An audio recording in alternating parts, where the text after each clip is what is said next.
자, 문제 3-4번인데요. 갑은 을로부터 토지를 매수하였다는 이유로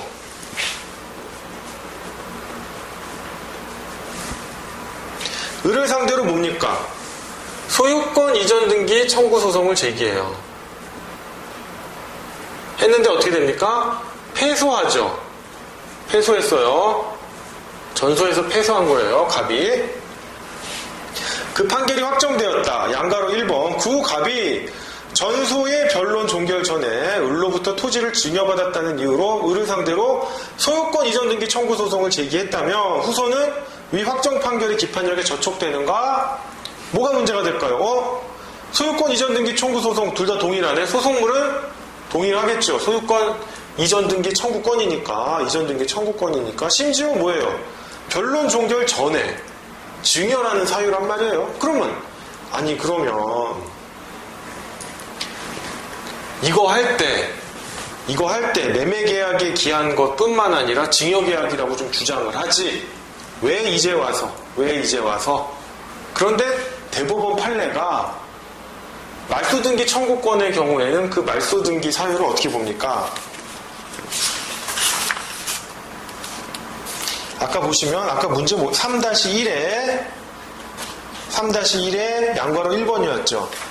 그 말소등기의 등기 원인의 무효 사실을 공격 방어 방법으로 봤는데 소유권 이전 등기 청구권에는요. 왜 그런지 공격 방어 방법으로 보질 않고 등기 원인별로 소송물을 인정해요. 이 부분은 좀 암기하셔야 돼요. 등기 원인별로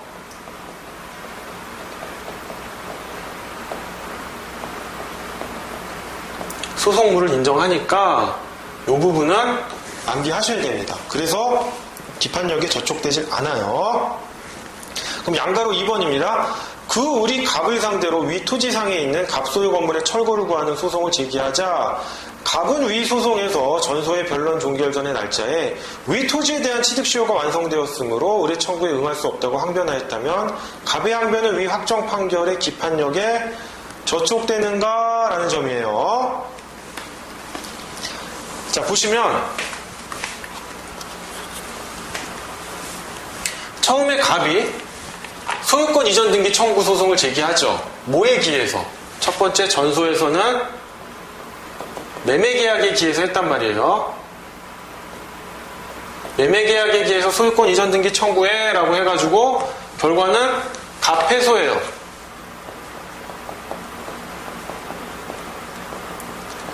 양가로 1번 문제는 후소가 뭐였어요? 후소가 또 갑이 증여를 원인으로 소송을 제기했는데 뭐라고 했습니까? 소유권 이전 등기 청구 소송의 경우에는 등기 원인별로 별개의 소송물을 인정하니까 당연히 소송물이 다른 거잖아요. 따라서 기판력이 미치질 않고 기판력에 저촉되질 않는데 양가로 2번 문제는 갑이 이제 소송을 제기했다가 을이 소송을 제기해요. 내 땅인데 너 왜 후소로서 건물 철거 소송이 들어간 거죠? 내 땅에다가 왜 불법 건축물 지어놓고 있니? 건물 철거해라. 라고 하니까 이거에 대해서 항변을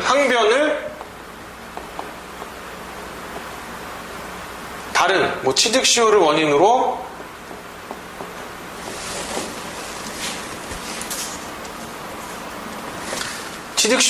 내가 이 토지를 취득했다라는 점이에요. 즉 아까는 뭐예요?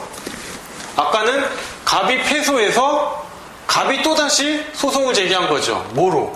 후소해서 증여로 소유권 이전 등기 청구 소송을 한 거예요. 이 경우 별개의 공격 방어 방법이 아니라 별개의 소송물이라고 했죠. 등기 원인별로. 그러니까 기판력 안 미쳐요. 물론 증여뿐만이 아니라 취득시효를 원인으로 주장을 해도 별개의 공격 방어 방법이 아닌 별개의 소송물이기 때문에 기판력이 미치질 않아요. 근데 이번에는 양가로 2번 문제는 뭐냐면 갑은 가만히 있었어요. 후소를 제기하지 않고 있다가 을이 나한테 소유권이 있으니까 나한테 토지에 대한 소유권이 있으니까 그 지상에 있는 건물을 철거해라 라고 하는 후소를 제기하니까 항변으로서 별개의 소송물을 주장했던 거예요. 소유권 취득 원인으로.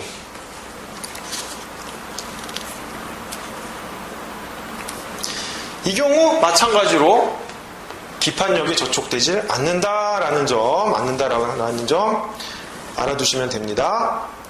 자, 그 다음에 이제 문제 3-5번이에요. 3-5번인데 이 부분도 좀 재밌어요. 이 부분도 뭐냐면 여러분 이제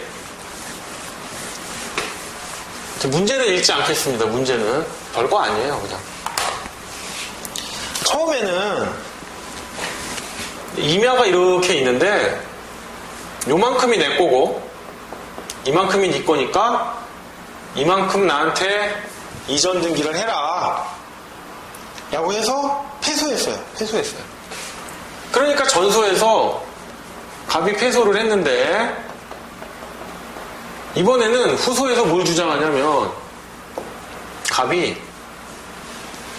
이게 알고 봤더니 내가 구분해서 나눠서 갖고 있는 줄 알았더니 우리 둘의 공유였네. 지분을 이전해라 라고 해요. 이때는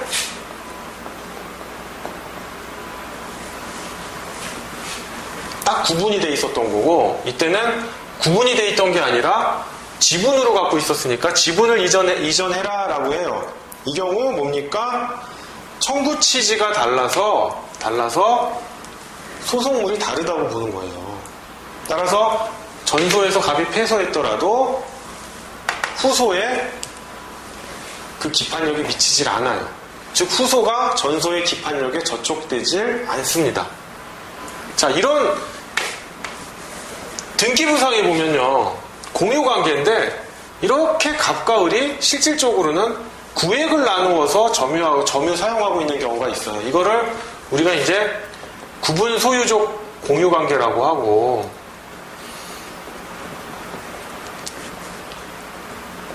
이게 이제 상호 명의 신탁의 한 유형이다 이렇게 보거든요.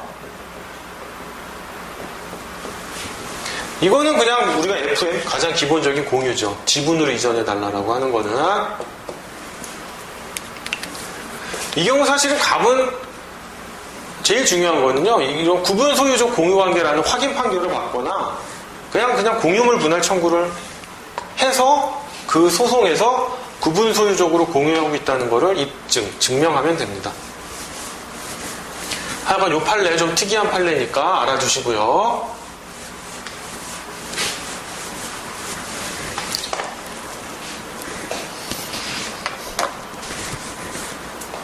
즉 1필의 토지 중 특정 부분에 대한 이전 등기 청구와 전체 중 일부 지분에 대한 청구는 청구 취지가 달라서 소송물이 다르다. 기판력이 미치지 않는다. 전소의 기판력이 후소에 미치지 않는다라는 거. 근데 환지의 경우에 좀 달라요. 요 각주에 있는 판례 한번 보시면 됩니다. 자, 그 다음 이제 문제 3-6번인데요. 3-6번이 바로 모순관계에 대한 판례입니다. 모순관계에 대한 문제인데 한번 보시면 근데 모순관계 어렵지 않아요.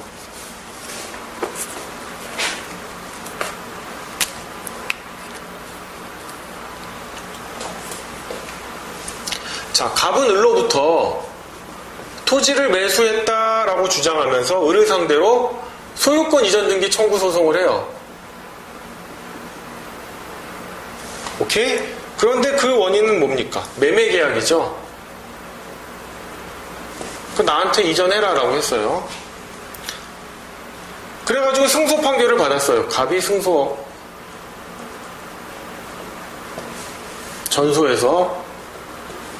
갑이 승소를 해서 소유권 이전 등기를 받았어요. 근데 그 을이 위 토지를 갑에게 매도한 사실이 없으므로 갑 명의의 위 소유권 이전 등기는 원인무효라고 주장하면서 갑을 상대로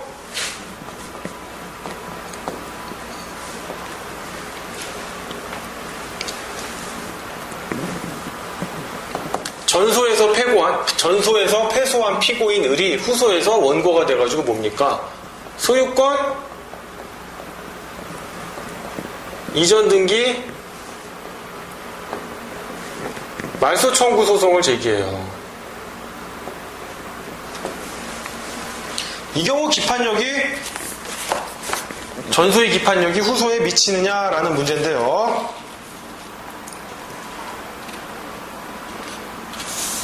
아까 요거랑 좀 비슷한 문제가 하나 있었죠. 아까 어느 부분에 있었냐면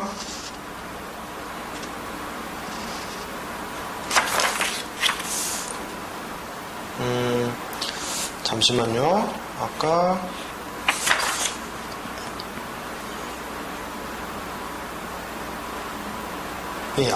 그 3-3번 문제였죠. 3-3번 문제는 3-3번 문제 한번 잠깐 보겠습니다. 3-3번은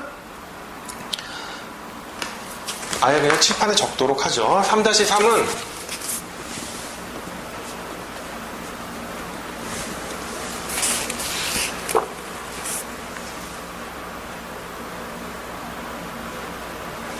자, 갑이 을을 상대로 뭡니까? 소유권 이전 등기 말소 청구를 하죠. 등기 원인이 무효다라는 이유로.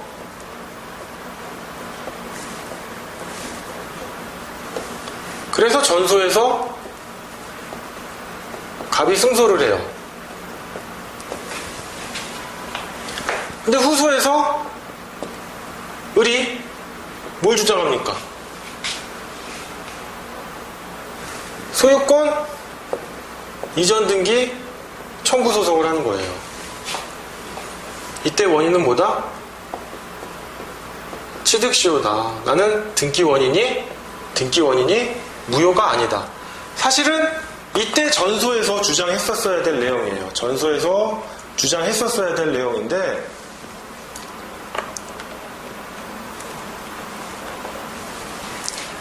이때 문제 3-3에서는 뭡니까?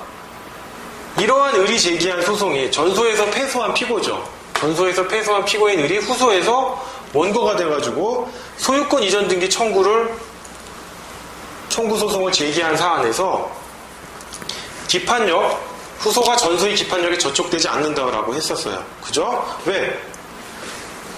전소의 소송물은 말소 등기 청구권이고 후소의 소송물은 이전 등기 청구권이잖아요. 그리고 이 소송물이 모순관계에 있지도 않아요. 을이 이긴다라고 해봤어요. 을이 승소한다라고 한다면 을은 뭡니까? 취득시효를 원인으로 해가지고 취득시효를 원인으로 해서 별개의 등기 원인, 소유권 이전 등기 청구권의 경우에는 별개의 등기 원인이 별개의 공격 방어 방법이 아닌 뭐라고 했어요? 별개의 소송물이라고 했죠. 라고 했기 때문에 물론 결과적으로는 갑에 있던 소유권이 을에게 다시 되돌아가는 결과가 됐지만 단순히 결과가 뒤집어졌다고 모순관계가 되는 게 아니라고 했죠. 즉, 이 결과를 뒤집었을 때 갑이 제기한 소송하고 동일한 모습이 나와야 돼요. 그게 바로 모순관계예요. 그렇기 때문에 문 3-4은 전소의 소송물과 후소의 소송물이 모순관계에 있지 않다고 해서 결론을 내렸었어요. 그리고 전소의 소송물이 후소의 선결관계에 해당되는 것도 아니었어요. 그런데 지금 문제는 한번 보세요. 지금 문제는 갑이 처음에 승소 판결을 받았는데 이때는 뭡니까? 소유권 이전 등기 청구권이고 청구권에 기해 가지고 이전 등기 청구를 하고 그 원인은 매매 얘기한 거였잖아요. 그죠? 그런데 을은 뭐예요? 소유권 이전 등기 말소 청구 소송을 제기하면서 그 원인이 뭐예요? 매매 사실의 부존재란 말이에요.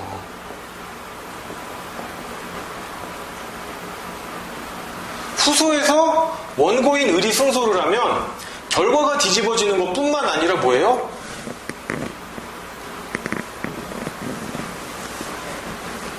결과가 단순히 뒤집어지는 것뿐만 아니라 이거를 딱 뒤집어 놓으면 전소와 동일한 관계가 된단 말이에요. 즉 동일한 소송물이 되는 거예요. 결국엔. 물론 모양은 얘는 이전 등기 말소 청구 소송을 할 수밖에 없죠. 기존의 갑으로 이전 등기된 걸 말소하는 거기 때문에 얘는 이전 등기 청구권이고 얘는 말소 등기 청구권이니까 소송물이 달라라고 보이지만 실질적으로는 뭐예요? 의리갑에게 처음에 전소에서 소유권 이전 등기를 넘겨줬잖아요. 그거를 다시 백하는 거예요. 아니 이 경우도 다시 돌려받는 백하는 경우 아닙니까? 라고 하지만 이 경우는 뭐예요? 취득시효. 별개의 소송물이 있었고 얘는 그냥 이 매매 사실이 존재하지 않았다라는 걸 주장하는 거기 때문에 아까 모순관계에서 말했던 건 뭡니까? 갑이 소유권 확인 청구를 해서 승소 판결을 받고 전소에서 패소한 피고인 을이 다시 또 소유권 확인 청구를 구하는 그런 모습하고 다를 바가 없는 거예요. 물론 형식적으로는 달라 보여요. 그죠? 여긴 말소 등기 청구권이고 이전 등기 청구권이지만 하지만 그 등기 원인의 말소 등기 청구에 등기 원인의 무효 사실로 주장된 매매 사실의 부존재가 결국 이쪽 소송물과 겹친다는 거예요. 자, 물론 소유권 이전 등기 청구권의 소송물이 이전 등기 청구권이긴 하지만 대법원 판례가 어떻게 본다고 그랬어요? 소유권 이전 등기 청구권에는 등기 취득 원인을 별개의 공격 방법이 아닌 별개의 소송물로 본다고 그랬죠. 그러니까 이 매매가 소송물이 되는 거고 이 매매 사실의 부존재를 등기 원인의 무효 사실로 주장을 해가지고 소유권 이전 등기 말소 청구를 한 거 아니에요. 전소에서 패소한 피고인 을이 후소에서 원고가 돼서 결국 소송물이 겹치는 것과 다를 바 없다. 그래서 이 경우는 모순관계라는 점이에요. 그래서 요거랑 반드시 구별을 해 놓으셔야 됩니다. 그럼 모순관계의 경우에는 어떻게 한다? 모순금지설이건 반복금지설이건 그 결과는 청구 기각이다. 결국 기각이다. 근데 최근 유력설이 뭐다? 최근 유력설이 모순된 반대 관계로서 동일한 소송물 동일의 경우와 같기 때문에 각하해야 된다 라는 게 유력설이 있어요. 정동현 교수님하고 유병현 교수님이 주장하는 견해죠. 이 부분 간단한 것 같은데 아까 문제랑 구별해서 알아두셔야 됩니다. 자, 그럼 다시 이제 문제 3-7이에요. 자, 문제 3-7은 선결관계에 대한 겁니다. 선결관계에 대한 건데 갑은 을이 점유하고 있는 토지가 자기 소유라고 주장하면서 소유권 확인 청구 소송을 해요.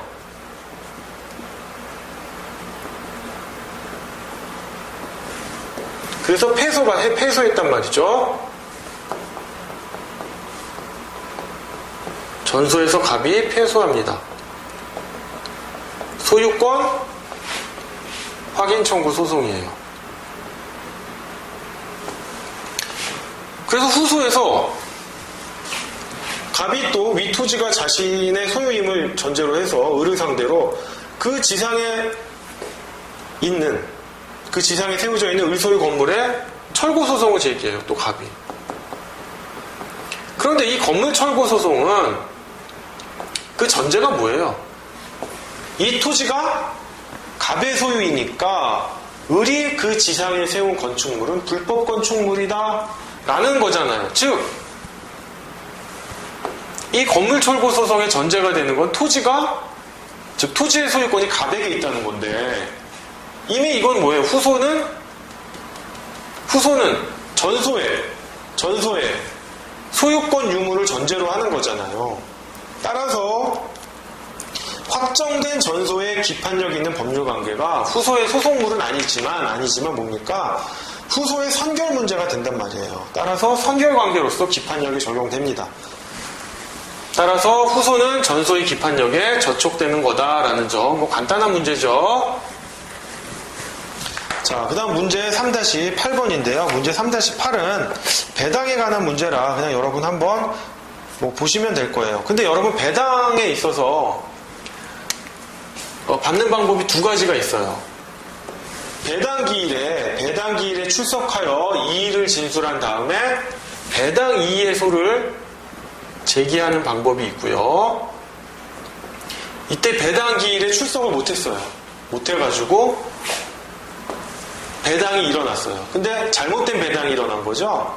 이 경우 과배당을 받은 사람, 나의 몫을 배당받은 사람한테 부당이득 반환 청구를 할 수 있어요. 이건 제가 한번 설명드린 바 있을 거예요. 그 다음에 불법행위가 있는 사람에게는 손해배상 청구 소송도 가능하다라는 점 설명을 드렸었는데, 이 경우 1번 절차에 참여하지 못하면 2번 절차에 참여할 수 있다는 거지, 저걸 다 할 수 있다는 게 아니에요. 만약에 1번 절차에서 뭐 패소가 됐거나 뭐 배당이 확정됐단 말이에요. 그런데 요걸 또 1번을 뒤집기 위해서 추가적으로 2번을 할 수는 없다라고 하는 거. 그게 3-8번 문제입니다. 이거 한번 읽어보시면 별거 아닌 거예요. 별거 아닌 거니까 다 아시는 거니까 요거는 요 정도로만 해서 넘어가겠습니다. 자, 그 다음 이제 3-9번 문제가 좀 중요합니다. 이제 상계인데 요거 조금 정신 차려 들으셔야 돼요. 요거만 끝나면 뭐 뒤에 제3은 기판력의 주관적 범위, 제5은 기판력의 시적 범위, 나아가서 뭐 소송 판결의 기판력, 뭐 다 간단한 것들이에요. 금방 나갈 수 있어요. 요거만 지금 3-9번 좀 집중해서 보시기로 하겠습니다. 자, 갑은 을에게 뭡니까? 갑소유의 토지를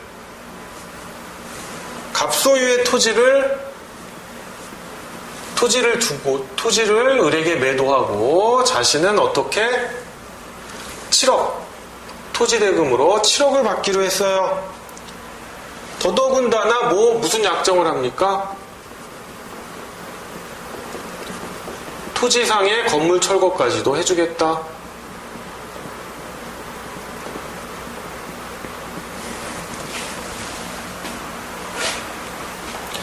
그리고 계약금은 얼마? 계약금은 7천만 원. 중도금은 2억 8천만 원을 지급받습니다.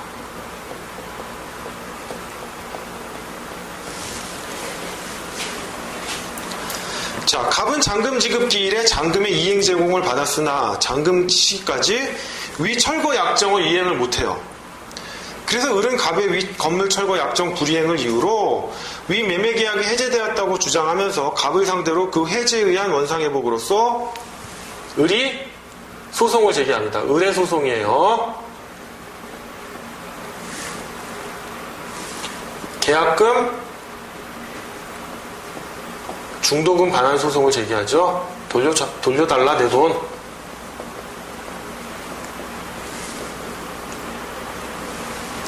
그런데 이제 다른 법원에서 이제 그건 갑의 소송입니다. 갑하고 을 사이에 금전대여금 채권 관계가 있었나 봐요. 갑이 1억 원의 지급을 구해요. 을을 상대로. 근데 을의 소송을 진행하면서 이 갑의 소송에서 위 계약금 및 중도금 반환 채권을 자동 채권으로 하여 위 대여금 채권과의 상계를 주장합니다. 즉 이런 거죠. 갑이 을에게 1억 원 줘 라고 했더니 내가 너한테 계약금하고 중도금 받을 게 있잖아. 그래서 이거를 자동 채권으로 하고 이 1억을 수동 채권으로 해서 상계를 합니다. 상계 주장을 해요. 그래서 갑의 소에 대한 판결이 그 동그라미와 같이 확정되었다면 이는 의뢰 소송에 어떠한 영향을 미치겠는가 이거예요. 법원이 이 갑의 소송에서 의뢰 상기 주장을 받아들여가지고 갑의 대여금 반환 청구를 기각을 합니다. 계약금하고 중도금은 총 얼마예요? 3억 5천이니까, 그죠?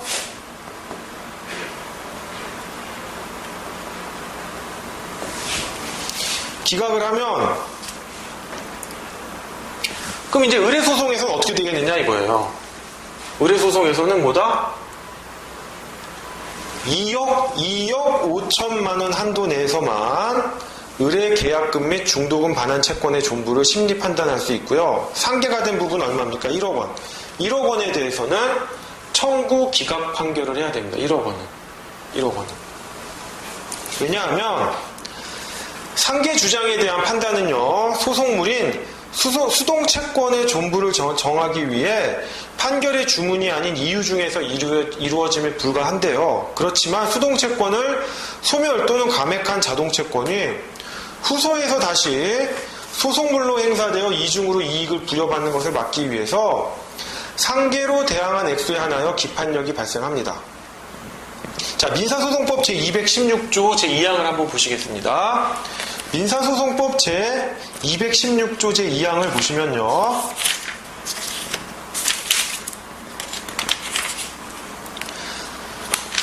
자, 민사소송법 제216조 제2항입니다. 상계를 주장한 청구가 성립되는지 아닌지의 판단은 상계하자고 대항한 액수에 한하여 기판력을 가진다라고 했어요.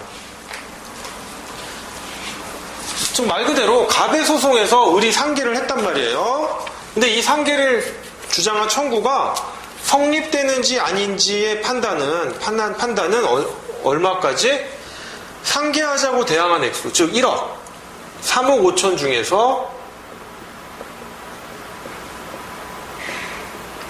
1억에 대해서 기판력이 발생하니까 1억에 대해서는 기판력이 저촉되잖아요. 그래서 1억은 청구 기각 2억 5천에 대해서만 판단을 하는 거예요. 원래 상계항변에 따른 기판력의 범위, 이게 상계항변에 따른 기판력의 범위인데 현재의 법률 관계에서 자동채권이 존재하지 않는다는 점에 대해서 기판력이 미친다라고 하는데 유력설은 민사소송법 제216조 제2항의 취지에 충실하려면 수동채권과, 이게 수동채권이죠. 수동채권과 자동채권이 다 함께 존재하다가 상계의 의사표시로 그 액수만큼 소멸했다고 보는 것이 타당하지 않느냐라는 유력설이 있기는 해요. 근데 이 부분 보시면 되는 거고요. 물론 이 경우에요.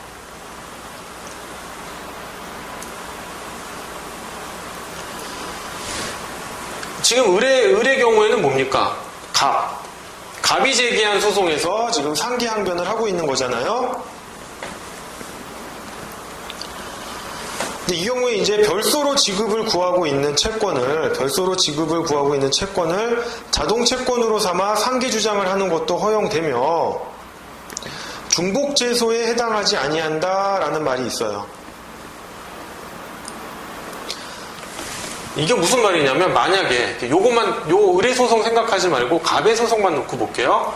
갑이 지금 을에게 1억을 청구하잖아요. 그죠? 근데 을이 이 소송 중에 상계를 주장하는 게 아니라 뭐 다른 소송에서 3억 5천을 별소로 주장하고 있었어요. 그 3억 5천을 주장하고 있는데 그걸 자동채권으로 해가지고 상계 주장을 하는 것도 허용이 됩니다. 되는데 이왕이면 뭡니까? 이왕이면 별소로 하지 말고 여기서 반소를 유도하자라고 하는 반소 유도설이 있습니다. 그리고 이러한 상계항변은 공격 방어 방법에 불과하거든요. 공격 방어 방법에 불과하기 때문에 이거를 벌소로 제기한다고 해서 중복 소송에 해당하진 않아요. 즉 뭐냐면 일단 이 부분을 없다고 가정을 하고 갑이 1억 원의 지급을 구한단 말이에요. 1억 원의 지급을 구하는데 을이 을이 상계항변을 하는 게 아니라 상계항변을 하지 않고 을이 1억 원 지급을 구해? 그러면 나는 3억 5천 받을 거 있잖아.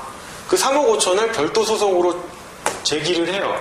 그럼 문제가 뭐냐면 이때 별도 소송으로 제기한 을이 지급받을 채권을 최초에 제기한 갑이 을에게 제기한 대여금 청구 소송에서 상계항변을 할 수도 있고, 상계항변은 공격 방어 방법에 불과하기 때문에 이 3억 5천을 뒤에 별도로 제기하더라도 중복 소송에 해당하지 않고, 물론 이 경우 별도로 제기하는 것보다 법원은 뭐다? 반소를 유도하는 것이 타당하다라고 하는 점이에요. 근데 사안은 뭐예요? 사안은 일단 을이 소송을 제기한 거죠. 을이 소송을 제기한 거예요. 먼저 소송을 제기했어요. 자, 그 다음에 동그라미 2번인데요. 법원이 위 매매계약이 해제되지 아니하여 자동채권인 계약금 및 중도금 반환 채권이 발생하지 아니하였다. 너는 계약금하고 중도금 반환 채권이 아직 없다. 왜? 매매계약 해지가 일어나지 않았기 때문에. 그래서 이 을의 상계주장을 배척을 해요. 상계주장을 배척하고 갑의 대여금 반환 청구를 전부 인용한 경우에도 아까 동그라미 1번은 뭐예요? 상계항변이 1억 원 범위 내에서 인용이 됐죠. 근데 을이 상계항변을 했는데 동그라미 2번은 뭐예요? 상계항변을 했는데도 받아들여지지 않은 경우예요. 이때도 기판력이 발생하느냐? 발생한다라는 점. 즉 2억 5천만 원에 대해서만 판단하고 1억 원에 대해서는 청구 기각을 한다는 점이에요. 보시면 상계주장이 배척되더라도 상계로 대항한 액수 한도 내에서는 자동채권의 부존재에 관하여 기판력이 생기기 때문입니다. 왜냐하면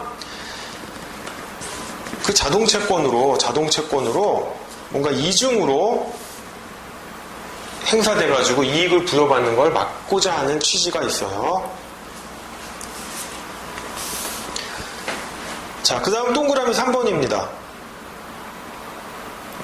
법원은 위 매매계약은 해제되었으나 자동채권인 계약금 및 중도금 반환 채권이 을이 위 매매계약에 따라 인도받았던, 을이 계약금하고 중도금을 줬는데 갑이 선이행으로서 토지를 인도받았나봐요. 을이 위 매매계약에 따라 인도받았던 위 토지의 반환 의무와 동시이행 관계에 있어 상계가 허용되지 않는다는 이유로 상계 주장을 배척하고 갑의 대여금 반환 청구를 전부 인용했어요. 이 경우 동그라미 2번과 같이 상계항변이 배척되긴 했는데 그 배척된 이유가 뭡니까? 동그라미 2번에서는 매매계약이 해제되지 않았다라는 거였고요. 동그라미 3번에서 뭐예요? 매매계약은 해제되었는데 네가 계약금하고 중도금을 받으려면 동시이행으로 을이 네가 이행 제공을 받은 토지를 인도해라 라는 점이에요. 이 경우에는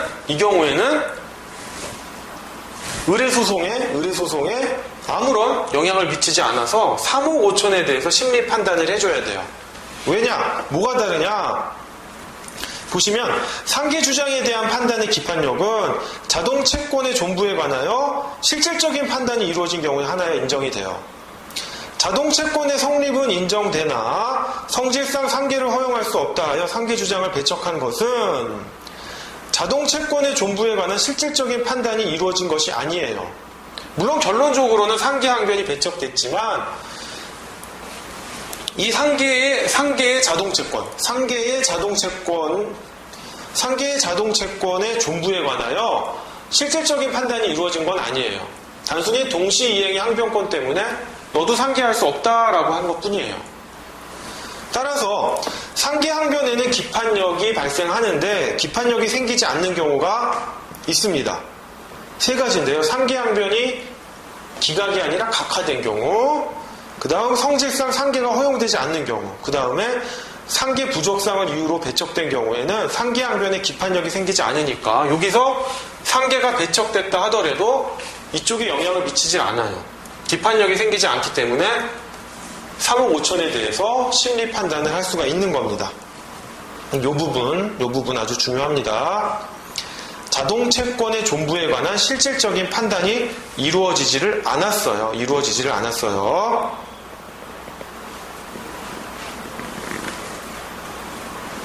자, 그 다음에 양가로 2번 문제인데요. 요거는 이제 최근 판례에 대한 문제인데, 요것도 아주 중요합니다. 요거는 이제 동시이행 항변에 대한 상계항변의 기판력 문제예요. 무슨 말이냐?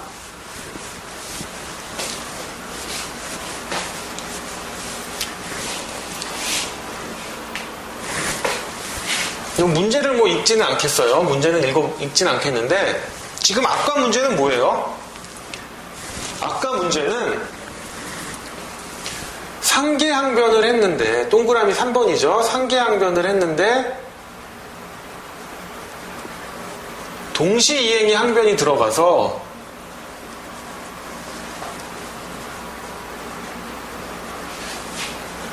상계를 배척했잖아요. 상계를 배척하고, 근데 이 경우에는 상계에 대한 기판력은 발생하지 않는다라는 거였고, 양가로 2번은 뭐냐면요, 동시이행의 항변이 들어와요. 이 동시이행 항변을 깨트리려고 상계항변을 했을 뿐이에요. 그럼 이 상계항변에 기판력이 발생한다라고 보아야 하느냐? 이 경우에 동시이행 항변을 깨트리기 위한 상계항변의 경우에는 기판력이 안 생긴다라는 점이에요.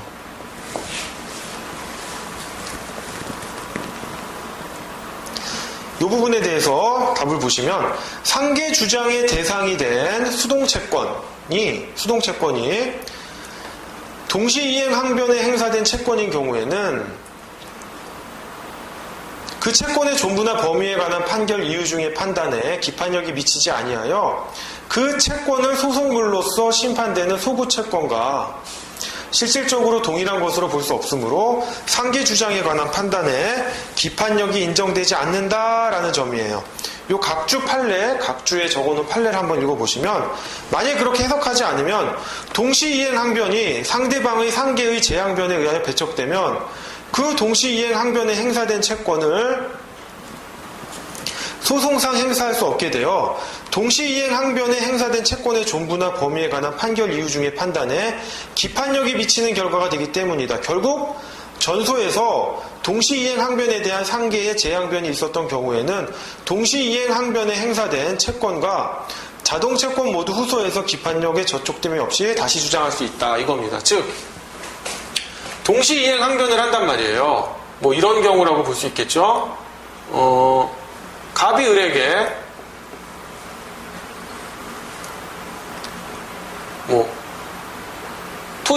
토지를 인도해라고 했어요. 그랬더니 을이 토지 인도하는 건 맞는데 너 1억 원 줘야 되잖아, 나한테. 1억 원. 임차 보증금 1억 원 줘.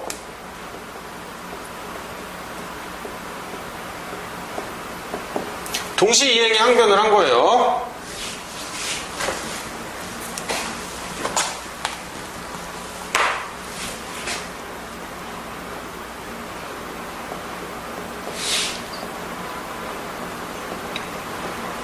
그러니까 이 동시이행의 항변권을 깨트리고 싶어서 다시 갑이 뭘 주장하느냐? 뭐 다른 금전 대여 청구가 있었나봐요. 금전대여 채권관계가 있어가지고, 그래? 근데 내가 너한테 받아야 돼. 금전대여금이 있네? 응? 금전대여금이 있는데, 나 여기서 1억 원 상계할래.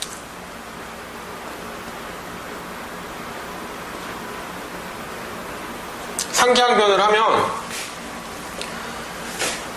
동시이행 항변이 깨지니까 갑은 을에게 토지 인도를 청구했잖아요. 그럼 을은 조건 없이 그 토지를 넘겨줘야 된단 말이에요.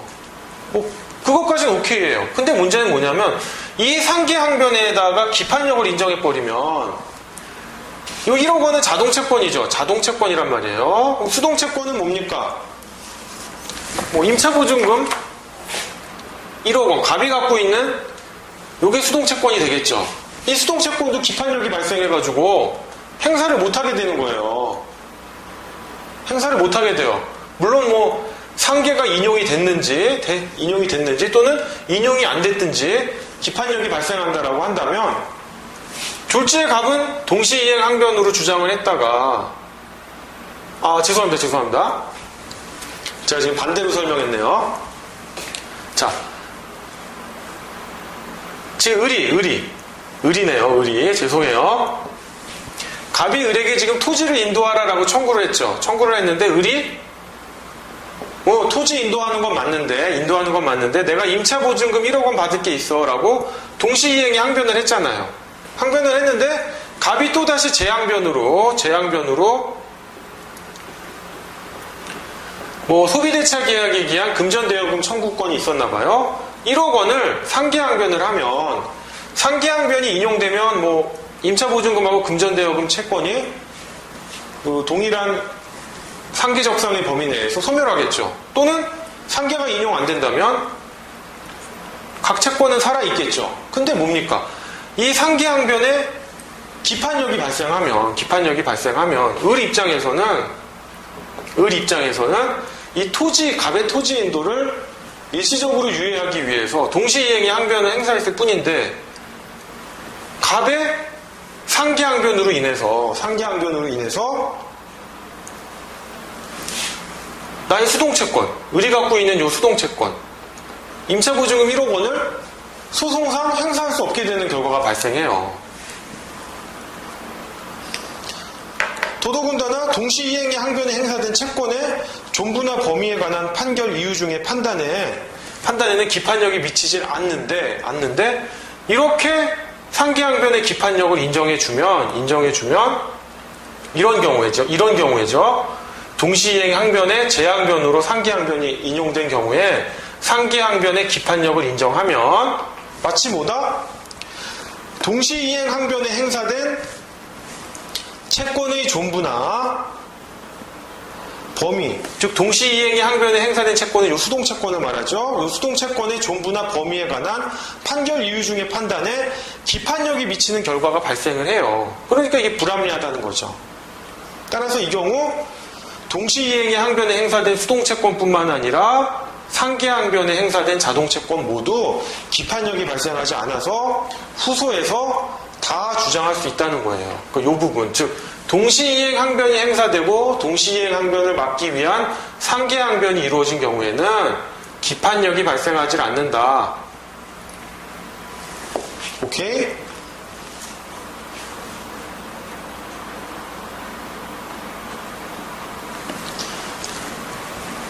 이렇게 돼버리면 이건 뭡니까? 이 동시이행 항변으로 행사된 채권은 만약에 을이 처음에 소송물로서 임차보증금 1억 원을 줘요.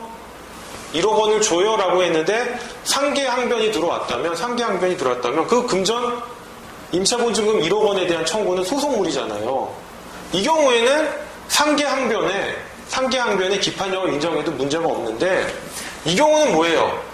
임차보증금 1억 원이 소송물로 행사된 게 아니잖아요. 소송물은 뭐예요? 처음에 토지인도 청구잖아요. 토지인도 청구고 을은 뭐예요? 이 토지인도 청구를 일시적으로 유예하기 위해서 항변으로 동시이행 항변을 했을 뿐이에요. 이 청구권을 행사한 건 아니란 말이에요. 소송물로. 그런데 재항변으로 상계항변이 들어온 경우에는 이 재항변으로 상계항변이 들어온 경우에 기판력을 인정하면 마치 을은 이 임차보증금 1억 원에 대한 금전 반환 청구를 소송물로 행사한 것도 아닌데 소송물로 행사한 것과 같은 기판력을 인정해준단 말이에요. 인정해주면 난 원래 소송물로 행사한 거 아닌데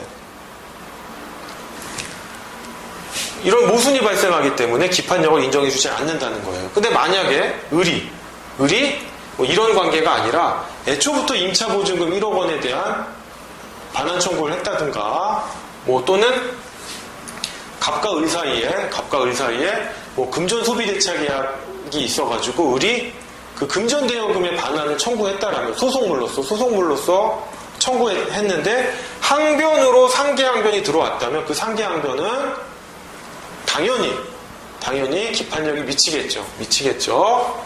을의 금전 대여금 반환 청구에 기판력이 미치겠죠. 근데 이 경우는 아니라는 거죠. 즉 동시이행 항변이 들어왔고 상계항변이 재항변으로 들어온 경우에 이 동시이행 항변에 행사된 채권, 수동채권이겠죠?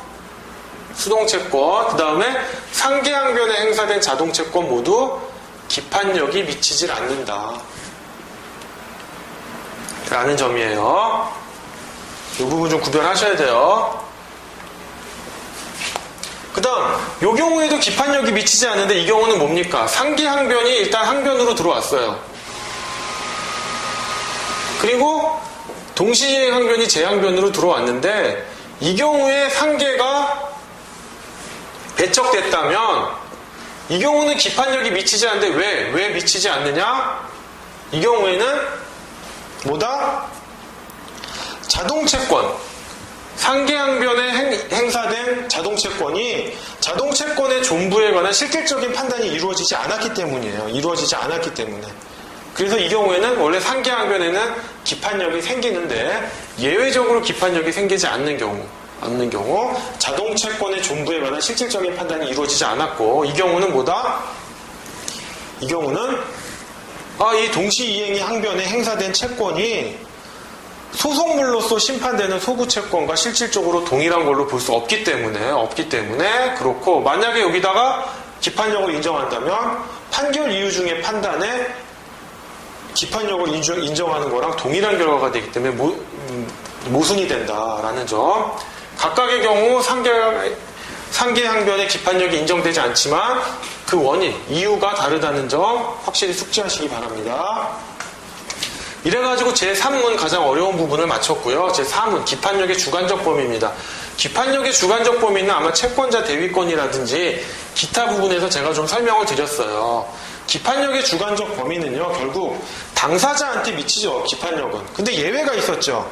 당사자와 동일시할 수 있는 제3자라고 해서 첫 번째가 변론 종결 뒤에 승계인, 변론 종결 후 승계인이라고도 뭐 줄여서 얘기하고요. 그 다음에 청구의 목적물을 소지하는 자, 그 다음에 소송 담당에서 제3자의 소송 담당이라든지 채권자 대위 소송이 문제가 됐고요. 4번이 이제 소송 탈퇴자인데, 제일 중요한 건 뭐다? 변론 종결 뒤에 승계인이었어요. 변론 종결 뒤에 승계인은 또 나눠지죠. 소송물인 권리 의무의 승계인은 뭐 당연히 기판력의 주관적 범위에 해당되는데 청구의 목적물, 계쟁물의 승계인의 경우에는 뭐다? 그 청구권이 물권적 청구권인 경우에는 기판력의 주관적 범위에 미치는데 채권적 청구권인 경우에는 뭐다? 기판력의 주관적 범위에 해당되질 않는다는 점. 그 부분 주의하시면 됩니다. 자, 1번 한번 풀어볼게요. 4-1번. 갑은 을로부터 토지를 매수하였다고 주장하면서 을을 상대로 소유권 이전 등기 청구 소송을 해요. 승소 판결을 선고받고 그 판결은 확정됐는데 그 이후에 변론 종결 후에 병이 토지를 매수하고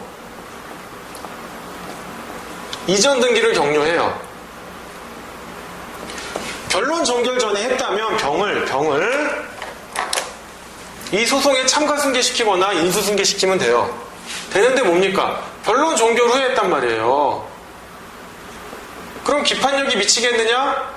제가 왜 이런 문제가 나온다라고 했죠? 갑이 자, 이때 뭐예요? 소송물은 뭡니까? 소유권 이전 등기 청구권의 소송물은 이전 등기 청구권이에요.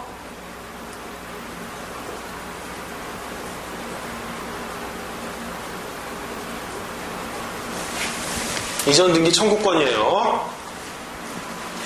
그런데 여기서 토지가 을에서부터 병으로 이전됐죠. 그죠? 이 토지는 뭡니까? 소송물이 아니라 소송의 대상이 되는, 분쟁의 대상이 되는 계쟁물이란 말이에요. 그렇기 때문에 이 경우 갑은 여기에 대해서 처분금지 가처분을 받아놨다면 변론 종결 후에 병에게 이 토지가 넘어가도요. 처분금지 가처분은 뭐가 있다? 당사자를 항정하는 효과가 있다. 병을 상대로, 즉 을에게 받은 판결문을 가지고 승계집행문을 부여받아가지고 병에게 집행하면 그만이에요. 왜? 처분금지 가처분을 해놨다면 가처분에 위반한 거기 때문에. 근데 처분금지 가처분을 안 하니까 이런 문제가 생기는 거예요. 뭐 변론 종결 뒤에 승계인에 해당하느냐? 해당하면 좋죠. 기판력이 미치니까. 마찬가지로 처분금지 가처분 유무에도 불구하고 승계집행문 부여받아서 집행하면 되는데 변론 종결 후에 승계인이 아니다라면 또 병을 상대로 소송을 해야 되는 거예요. 그죠?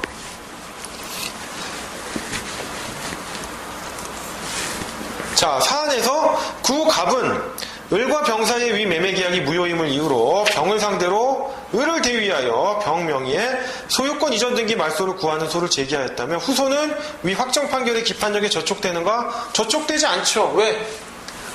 소유권 이전 등기 청구권은 뭡니까? 채권적 청구권이죠. 따라서 갑과 을의 판결은 갑과 을 사이에만 미칩니다. 얘는 변론 종결 후에 승계인이 아니에요. 자, 그 다음 4-2번입니다. 4-2번도 또 뭐 어려운 거 아닙니다.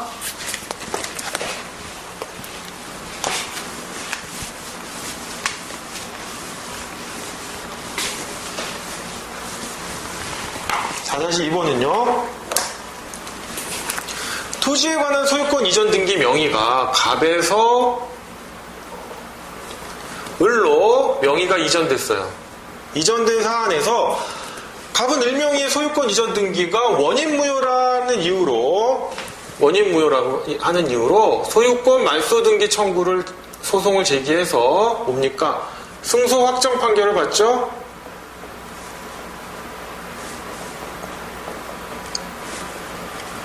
그래서 자기한테 다시 명의를 돌려놓습니다. 돌려놓고 어떻게 해요?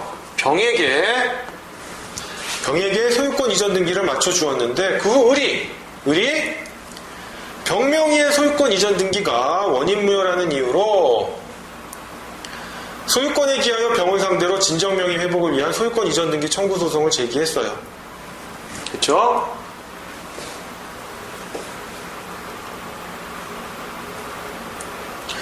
이 경우 후소는 위 확정 판결의 기판력에 저촉되는가라는 문제인데, 자, 원래는 을은 어떻게 됩니까? 갑이 소유권 이전 등기 말소 청구 소송을 제기했죠? 그러면 이 소유권 이전 등기 말소 등기가 다시 또 말소 등기를 하고 또 갑을 대위하여 병으로 이전된 이전 등기를 또 말소 등기, 전전 말소 등기를 해야 되는데 번거로우니까 막바로 을은 병을 상대로 진정명의 회복을 원인으로 한 소유권 이전 등기 청구 소송을 제기했어요. 그런데 소유권 이전 등기 말소 청구 소송은 뭡니까? 지금 사안에서 보면 뭐예요? 원인무효, 등기의 원인이 무효다라는 이유로 제기했기 때문에 이 경우에는 채권적 청구권이 아닙니다. 물권적 청구권이에요. 여러분, 등기 청구권 중에서요, 실체관계에 부합하지 않는 등기 또는 등기 원인이 무효인 경우에 말소 등기 청구는 물권적 청구권이에요. 물권적 청구권. 따라서 이 소송에 변론 종결 후에 승계인에 해당되기 때문에 이 소송의 기판력에 미쳐요. 병은.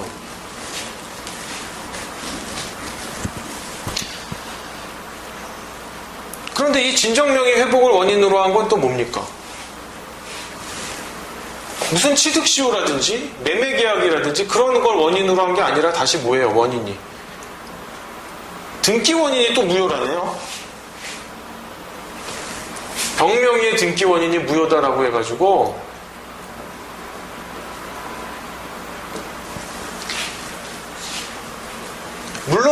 병을 상대로 한 거지만 갑과 을 사이에 제기한 소송, 갑이 을을 상대로 제기한 소유권 이전 등기 말소 청구 소송의 사실심 변론 종결후에 승계인에 해당되고, 따라서 이 소유권 이전 등기 말소 청구 소송의 기판력이 미치죠. 기판력이 같이 미친단 말이에요. 그런데 갑이 을에게 제기한 소유권 이전 등기 말소 청구 소송의 원인은 뭐예요? 등기 원인의 무효였죠. 등기 원인의 무효. 그런데 을이 이전 등기 청구 소송을 제기하는 거는 뭐 제기할 수 있다고 쳐요. 근데 뭐 취득 시효 완성을 원인으로 한 것도 아니고 매매 계약을 원인으로 한 것도 아니고 뭐다? 등기 원인이 무효래요. 뭐 병명의의 등기 원인이. 결국 이건 뭐예요? 갑명의의 등기 원인이 무효다라고 하는 얘기랑 똑같아요. 왜? 기판력이 미치니까. 그러면 이건 뭡니까? 아까 말씀드린 모순관계에 해당되잖아요. 모순관계에.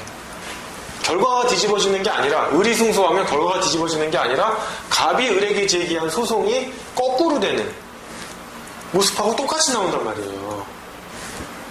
요거를 뒤집어 놓으면 갑이 처음에 을에게 제기한 소송하고 똑같은 모습이 나오니까 모순관계에 해당됩니다. 따라서 기판력에 저촉된다, 후소는. 그런 점이고요. 다음 기판력의 시적 범위예요. 이건 뭐 어렵지 않아요. 기판력의 시적 범위는 결국 표준시를 이해하셔야 돼요. 표준시. 표준시라는 건 뭐냐면, 자, 여기 시간의 흐름이 있는데 소를 제기하고 이제 사실심 변론 종결시겠죠. 무변론 패소 판결인 경우에는 판결 선고시가 표준시예요. 변론이 없었기 때문에 확정 판결이 났다고 쳐요. 그럼 우리가 이걸 표준시라고 하는데 이런 거예요. 갑과 을 사이에 금전대여금 청구 소송이 있다고 쳐요. 1억 원을 갚아라. 사실 진실은 갑과 을 사이밖에 몰라요.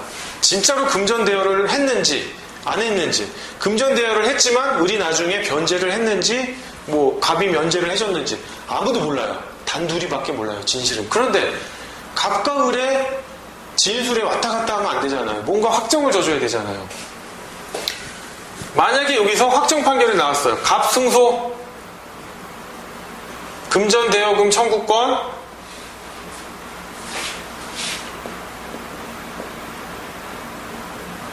인정. 이렇게 나오면 뭐다? 요 이전에는 서로 다툼이 있었던 거예요. 진짜 금전대여한 사실이 맞나? 대여를 해줬는데 을이 변제하지 않았나? 또는 갑이 면제를 해줬나? 금전대여금 청구권이 소멸시효로 완성됐나?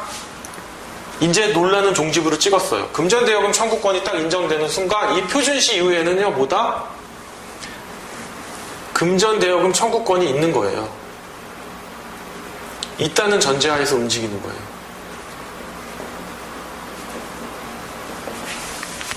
그래서 이 이전에 금전대여금 청구권이 소멸했는데요. 금전대여계약 체결한 사실이 없는데요. 아니 그러면 이 소송 당시에 모든 주장을 다 해가지고 진짜 진실에 부합한 판결이 나오게끔 해야지. 왜 이제 와서 판결 났는데 왜 이제 와서 뒤늦게 주장하냐 이거예요. 그걸 못하게 막는 거예요. 기판력의 시적 범위는. 물론 이 이후에 을이 변제했다라고 한다면, 표준시 이후에 변제했다라고 한다면 그때는 청구 이의의 소를 제기하는 방법들이 있어요. 자, 표준시 이후에 사실관계를 확정하는 거예요. 자, 금전대여금 청구가 있었다라는 거를 법적으로 확정을 해놓는 겁니다. 그럼 5-1번을 보시면요. 5-1번을 보시면 2009년 4월 20일 대여를 했고 2010년 2월 9일 원금 지급 구하는 소를 제기했네요. 이때 2010년 2월 9일 제기했네요. 그 다음에 2010년 6월 30일 변론을 종결하고 2010년 7월 14일 대여 사실이 인정되지 않는다는 이유로 가배 청구를 기각하는 판결을 선고하였고 그 판결은 2010년 8월 17일 확정되었습니다. 근데 그 갑은 의뢰 상대로 또 2009년 4월 20일 대여했다고 해서 다 갚는 날까지 이자 및 지연 손해금 지급을 구하는 소를 제기해요. 후소의 청구 중 위 확정 판결이 기판력에 저촉되는 부분과 그렇지 않은 부분을 특정하시오는데, 자, 전소는 뭐를 주장했습니까? 전소는 그냥 원금만 청구했죠. 후소는 뭐예요? 원금 플러스 이자인데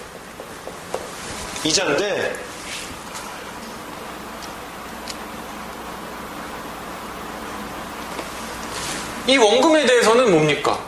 기판력에 저촉되죠.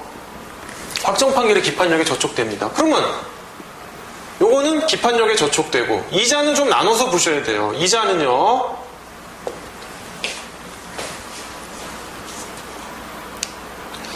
사실심 변론 종결일이 언제예요? 2010년 6월 30일이었죠. 요 다음 날부터 요 이후의 이자는 뭘 전제로 하는 거예요? 금전대여금 청구권이 있다, 원금이 있다라는 걸 전제로 한 이자잖아요. 그죠? 그런데 전소에서 뭐라고 그랬어요? 원금이 없다라고 하니까 이 이자 청구를 인정하게 되면 뭐예요? 선결관계에 해당되잖아요, 이 원금은. 그래서 요거는 안 돼요. 요거는 뭡니까?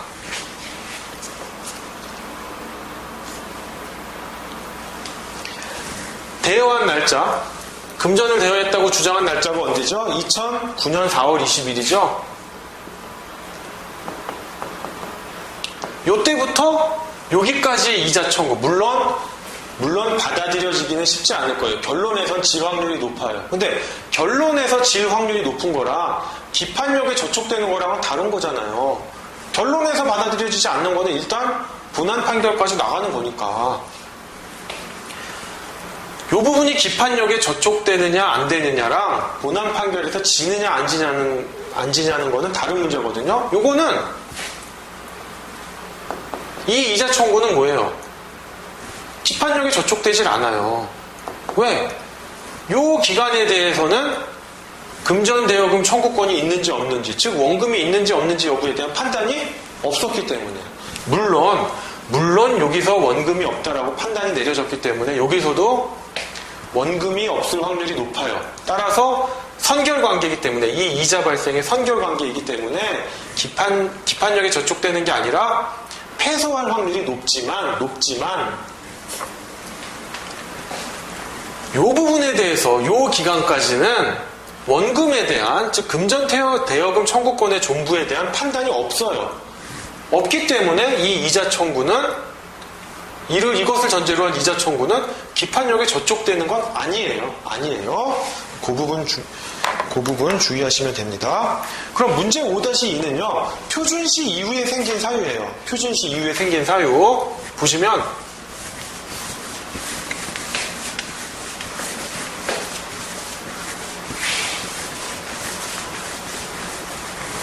표준시 이후에 생긴 사유인데, 자, 한번 보겠습니다. 갑은 을로부터 토지를 매수하였다는 이유로, 을로부터 토지를 매수하였다, 나는 을을 상대로 소유권 이전 등기 청구 소송을 제기하였으나 위 토지에 관한 등기 명의가 을로부터 병에게 이전되었다.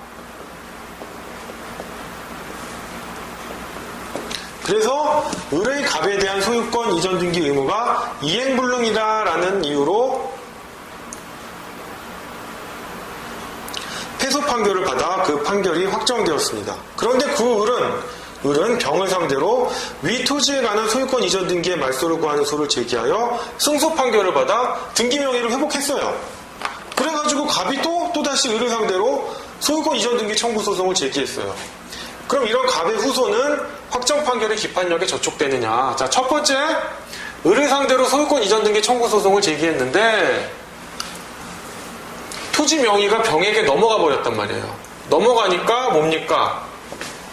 네 주장은 타당하긴 한데 을이 이행불능이 됐으니까 청구 기각,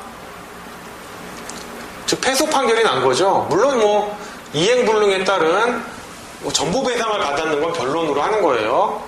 그런데 어떠한 사정으로 인해서 이 등기 명의가 을에게 다시 뺏겨요. 돌아온단 말이에요. 그러니까 갑 입장에서 그러면 내가 다시 또 청구할 수 있겠네 라고 해서 소유권 이전 등기 청구권을 똑같이 제기를 하는 거예요.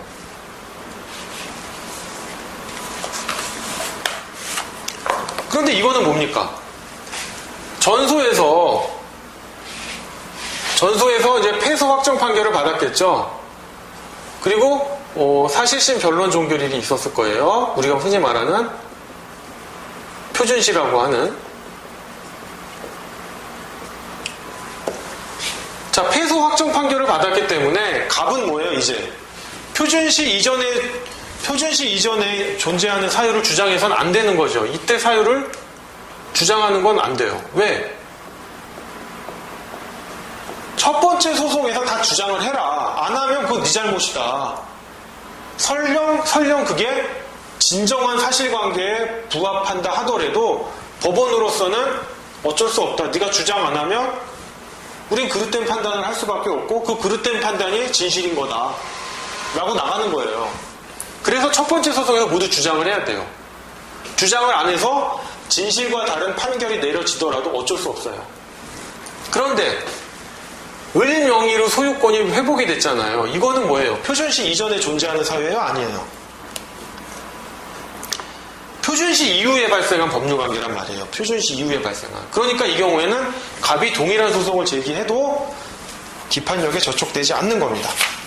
자, 그럼 문제 5-3은요. 표준시 이후의 형성권 행사인데 이게 별게 아닌 거예요. 별게 아닌 거예요. 이게 뭐냐면 항상 문제되는 게 상계권이에요. 상계권인데 학설이 나눠져 있죠. 비실권설, 실권설. 상계권만 비실권한다는 상계권 비실권설이고 다른 형성권, 해제권이라든지 뭐 취소권 같은 거는 실권한다는 거죠. 이 상계 비실권설이 판례의 입장입니다. 판례의 입장. 그 다음에 절충설은 뭐 상계권의 지부지 여부로 상계권을 알고 있었는지 몰랐었는지 따라서 뭐 인정하는 견해가 있는데 대법원 판례 입장으로 가시는 거예요. 상계는 그 자체만으로 상계로 인한 채무 소멸의 효력이 발생하지 않고 상계의 의사표시를 필요로 하니까 상계 비실권설이 타당합니다. 설령 그 상계권 행사가 표준시 이전에 발생했다 하더라도.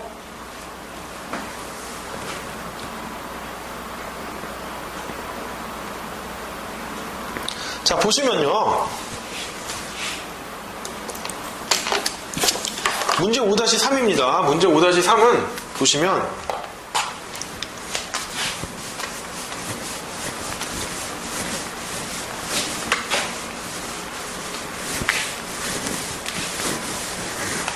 문제 5-3은요. 자, 갑은 을에게 갑소유의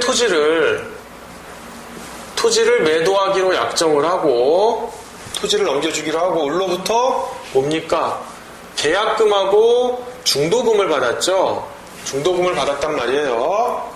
그리고 잔금 지급 기일에 잔금의 이행 제공을 받았으나 위 토지에 대한 인도 및 소유권 이전 등기 의무를 이행하지 않았어요. 채무 불이행 상태죠. 이에 을은 위 매매 계약이 갑의 사기에 의하여 체결된 것이라 주장하며 갑을 상대로 위 매매 계약을 취소했어요.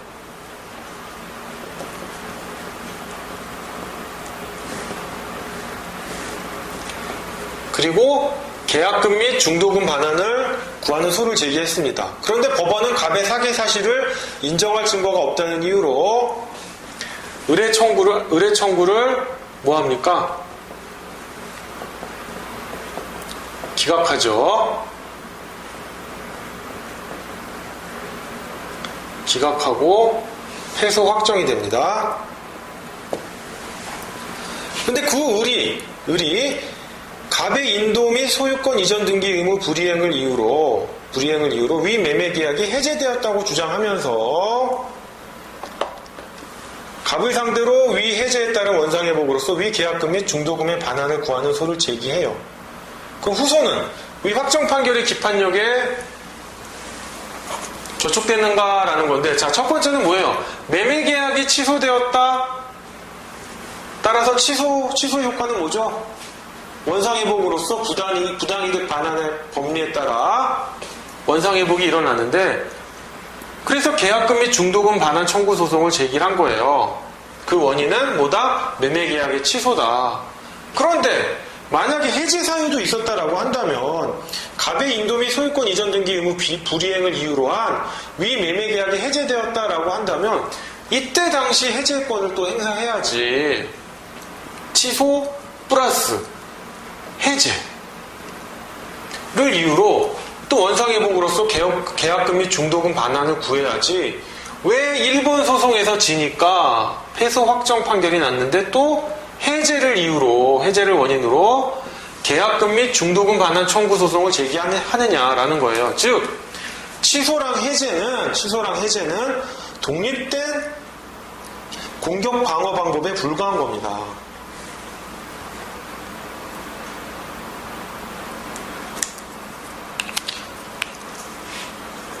또한 기판력은 후소와 동일한 내용의 전소의 변론 종결 전에 있어서 주장할 수 있었던 모든 공격 방어 방법에 미치고 형성권의 행사도 여기에 포함되므로 해제권을 행사할 수 있는 요건이 전소의 변론 종결 전에 갖추어졌다면 그 변론 종결 후에 해제 의사 표시를 하였다고 하여도 이는 기판력에 저촉된다라는 점이에요.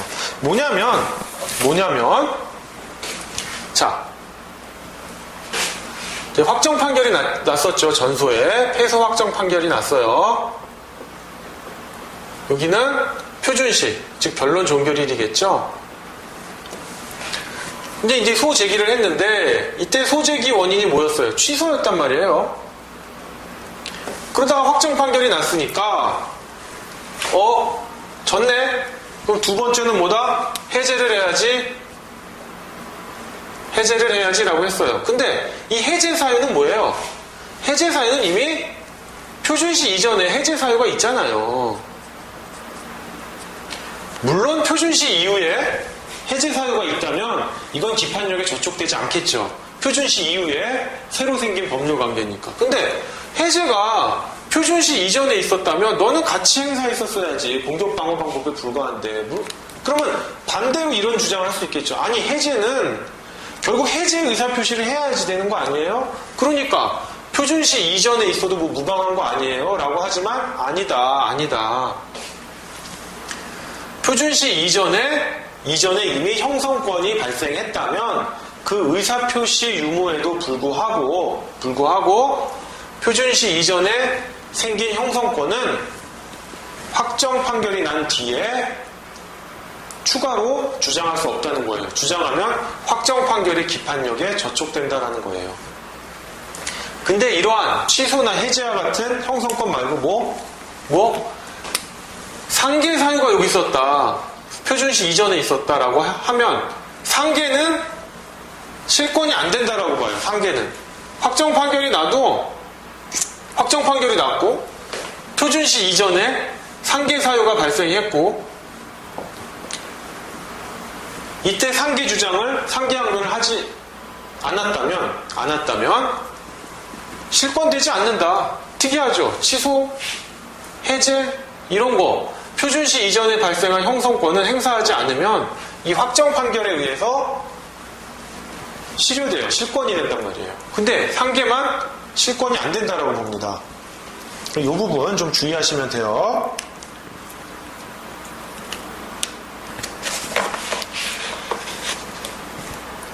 근데 이렇게 형성권을 실권시키는 게 조금 문제는 있어요. 왜냐하면 실체법에 보면 형성권의 행사기간이 있단 말이에요. 있는데 그거를 기판력이라고 하는 기판력의 실권료로, 즉 전소 판결의 기판력의 실권료로 이 해제권의 또는 취소권의 형성권 행사기간을 소송상 단축시켜버리는 문제점은 있어요. 문제점은 있지만 기판력이 더 중요하다는 거예요. 기판력이.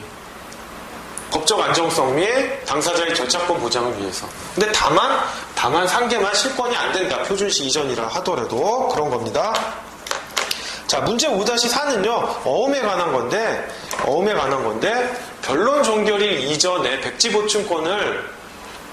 보충을 할 수 있다면, 네가 하지 않았다면 나중에 그거를 이유로 다시 어음금 청구 소송을 하는 경우에는 특별한 사정이 없는 한 전소 판결의 기판력에 저촉된다라는 거니까요. 요건 한번 읽어보시면 됩니다.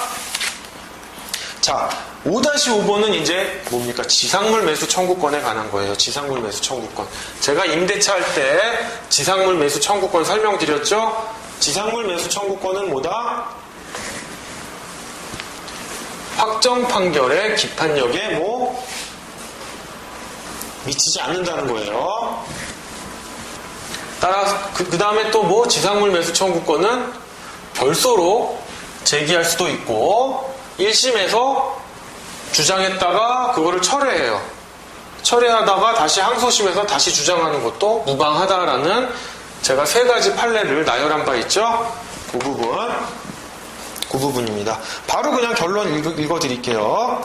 건물의 소유를 목적으로 하는 토지 임대차에 있어서 임대차가 종료함에 따라 토지의 임차인이 임대인에 대하여 건물 매수 청구권을 행사할 수 있음에도 불구하고 이를 행사하지 아니한 채 토지의 임대인이 임차인에 대하여 제기한 토지 인도 및 건물 철거 소송에서 패소하여 그 패소 판결이 확정되었다고 하더라도 그 패소 확정 판결의 기판력은 뭐다? 전소의 소송물인 토지 인도 청구권의 존부에 대해서만 발생하는 거지, 토지의 임차권이라든지 지상물 매수 청구권의 존부에 대해서 미치는 건 아니에요. 그렇기 때문에 지상물 매수 청구권을 패소 확정 판결 이후에 또다시 또다시는 아니고 전소에서 행사한 바 없죠. 전소에서 행사한 바 없는 지상물 매수 청구권을 다시 행사한다고 해서 패소 확정 판결 이후에 행사한다고 해서 그것이 전소의 기판력에 미치지 않는다라는 거예요. 물론 이제 전소에서 지상물 매수 청구권을 행사했는데 그 지상물 매수 청구권이 존재하지 않는다라고 해서 기각됐다면 또다시 지상물 매수 청구권을 행사하는 것은 기판력에 저촉되겠죠. 근데 뭐예요? 전소에서 지상물 매수 청구권을 행사한 바 없어요. 행사하지 않아가지고 토지를 인도해라 라는 청구가 나왔단 말이에요. 그래가지고 그래? 그러면 내가 지상물 매수 청구권을 새롭게 행사를 하지 라고 하면 이게 전소 확정 판결의 기판력에 저촉되느냐의 문제에서 저촉되지 않는다. 왜? 전소 판결은 뭐예요? 토지 인도 청구권의 존부에 대한 거예요. 그런데 지상물 매수 청구권은 뭐예요? 토지 임차권의 존부라든지 지상물 매수 청구권의 존부에 대한 거잖아. 존부를 다투는 거기 때문에 양자의 소송물이 달라요.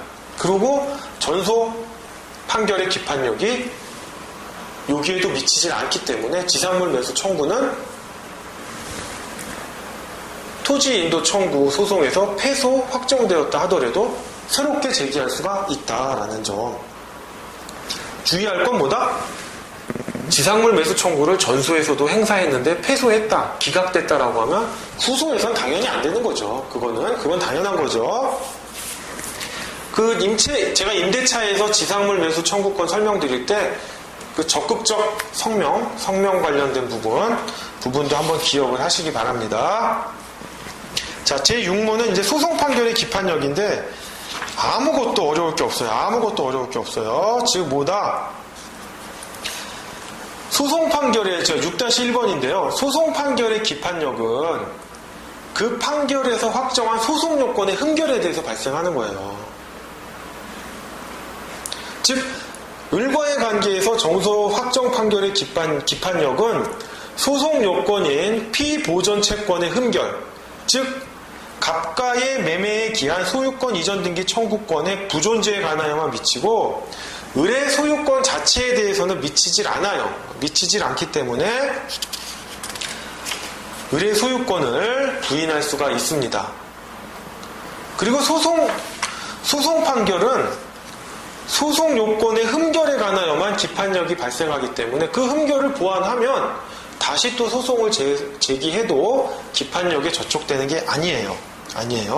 그럼 6-2번 문제 양가로 1번 보면 후소는 위 확정 판결의 기판력에 저촉되는가? 저촉되지 않죠. 왜?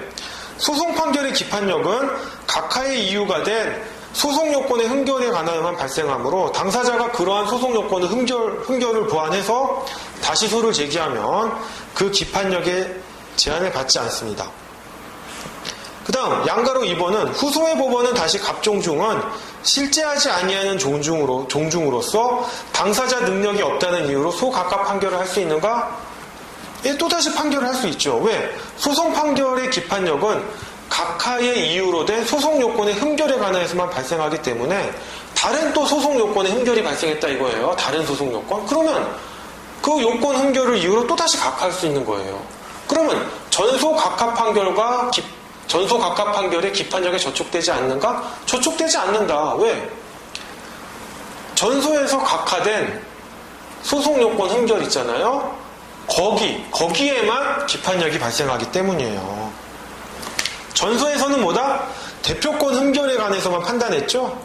후소에서는 뭐예요? 대표권 흠결이 아니라 대표권을 갖추었는데 이 종중이 실제하지 않아서 당사자 능력이 없다는 거잖아요. 이 경우에 대해서 또 소각각 판결을 하는 것은 다른 거다. 소송물이 다르다. 따라서 기판력이 미치질 않고 소각각 판결을 또다시 할 수 있다는 점이에요. 이 부분은 그냥 읽어보시면 되는 간단한 내용이기 때문에 제가 문제 설명 안 드리고 바로 답을 설명드렸습니다. 제가 시간이 남으면 조금 기출문제라든지 그 다음에 각 대학교 모의고사 문제 또는 뭐 법무부가 아니고 법무사 시험 제2차 기출문제 등을 좀 다뤄보려고 했는데요. 요 내용만 하는데도 이렇게 8회에 끝내려고 하니까 참 시간이 부족했습니다. 그래가지고 그 기출문제라든지 모의고사 문제에 대한 설명은 제가 그 사이트에 별도로 이렇게 프린트물을 올려가지고요. 프린트물로 대체하는 걸로 하겠습니다. 여러분 시험 앞두고 뭐 많이 긴장도 되시고 뭐 다른 공부까지 하시느라고 뭐 여력이 없을 텐데요. 그래도 부족한 강의 들어주시느라고 감사드리고요. 저도 첫 강의라 좀 많이 떨리고 뭐 설명하다 보니까 이제 좀 약간 버벅거리고 좀 매끄럽지 않은 부분도 있었는데 널리 양해해 주시기 바라고요. 또 앞으로 또 다른 기회가 주어진다면 또 보완을 해가지고 또 좋은 강의로 보답을 드리도록 하겠습니다. 또 강의 부분 중간중간에 질문이 있으신 사항들은 관련 사이트에 올려주시면 제가 답변 드리도록 하고요. 또 강의 부분에 제가 설명드린 부분이 미흡하다라고 한다면 제가 또 그 관련 사이트에다가 이런 부분은 제가 이렇게 설명드리려고 했던 취지입니다 라고 해서 강의 내용을 관련 사이트에다가 내용을 좀 첨부해서 보완하도록 하겠습니다. 여러분들 귀한 시간 내주셔가지고 강의 듣느라 고생하셨고요. 여러분 모두들 변호사 시험에 합격하시기를 기원하겠습니다. 여기서 강의를 마치도록 하겠습니다. 여러분 그동안 너무 수고하셨습니다.